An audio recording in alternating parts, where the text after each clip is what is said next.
tinha enorme tesouro. Esmeraldas, diamantes e muitas moedas de ouro. Uma fortuna guardada merece aplicação. Aqui fechada num cofre ainda chamam ladrão. Que hei de fazer? Digam lá. Perguntou ele ao serão. Antes de me decidir, quero a vossa opinião. A rainha então lhe disse: podias comprar para mim um palácio com 10 torres e telhado de marfim. A princesa, sua filha, lhe falou desta maneira: quero 1000 metros de sedas para levar à costureira. E o príncipe real não se conseguiu conter. Oh, meu pai, dê-me um batalhão, que eu gosto de combater. O rei franziu o nariz, não ficou nada contente. Ele tinha outra ideia há tempos na sua mente. Vou erguer um grande edifício, forrá-lo com estantes. Mando vir imensos livros no dorso de elefantes.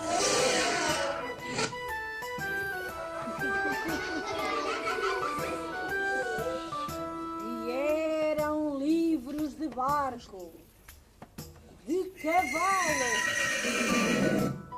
de camelo, das terras quentes com sol, das terras frias com gelo. Que lembrança tão maluca, que não lembra um careca ir gastar tanto dinheiro assim numa biblioteca. Isto dizia a família e diziam os vassalos. Ficar sentadinho a ler, no rabo até faz calos. O rei não quis dar ouvidos a gente tão ignorante. Tinha gosto de aprender como se fosse um estudante. Na nova biblioteca ganhou tal sabedoria que melhor rei neste mundo aposto que não havia. Cheio de curiosidades, o povo desse país quis todo aprender a ler, para lá meter o nariz. Ah, o povo leu os livros de aventuras, de ciências naturais, os de banda desenhada e ainda leu muito mais. Na biblioteca estudei, nela me fartei de rir.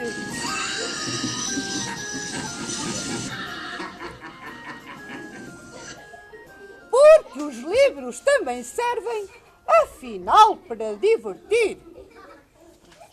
Mas o pior foi que as traças, ao verem tal corrupio, entraram na biblioteca num dia cinzento e frio.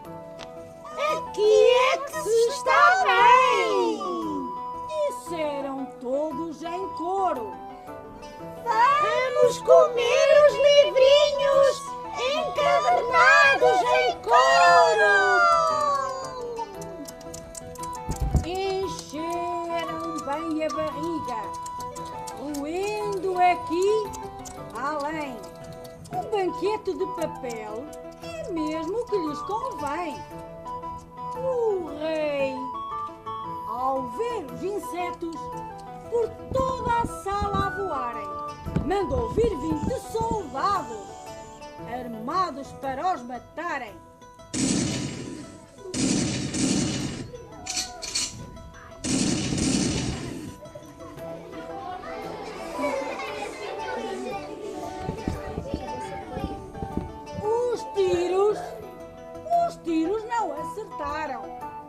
bichos tão pequeninos que comiam dicionários e livros para meninos. 7 sábios prepararam terrível inseticida. Os leitores da biblioteca quase iam perdendo a vida, mas as traças resistiram. Ainda roeram mais. Os livrinhos aos quadradinhos, as revistas e jornais. Quando a noite desceu, apareceu um gigante com longas asas que vinha de uma gruta distante.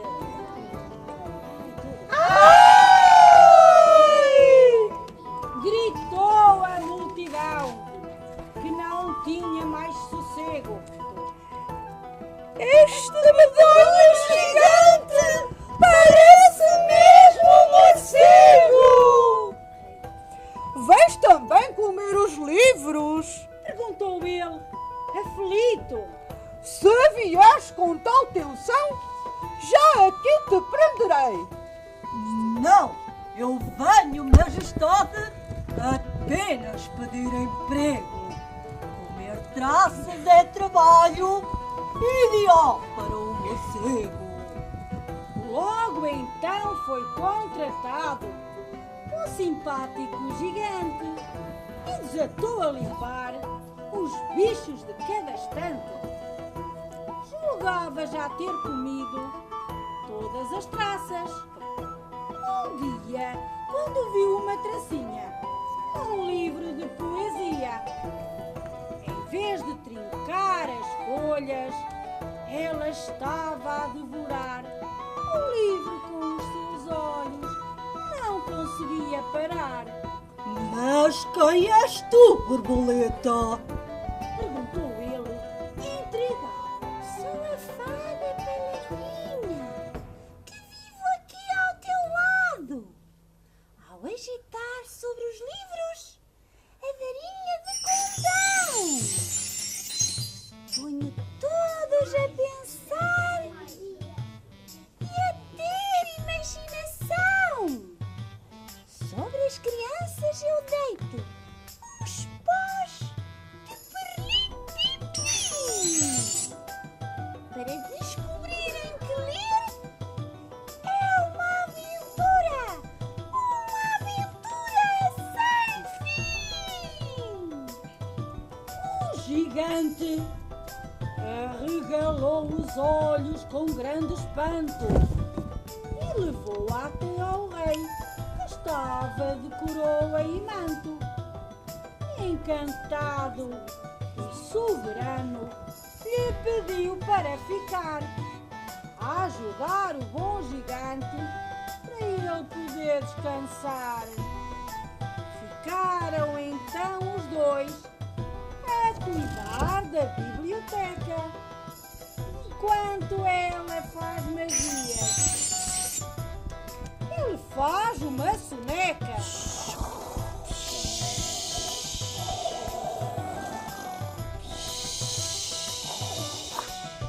Depois acorda à noitinha para caçar os insetos que destroem belos livros e tantos outros objetos. Graças à fada, ao gigante, é mesmo uma loucura ver tanta gente feliz presa à sua leitura. Já deixamos de ser os ignorantes vassalos. Afinal, está sendo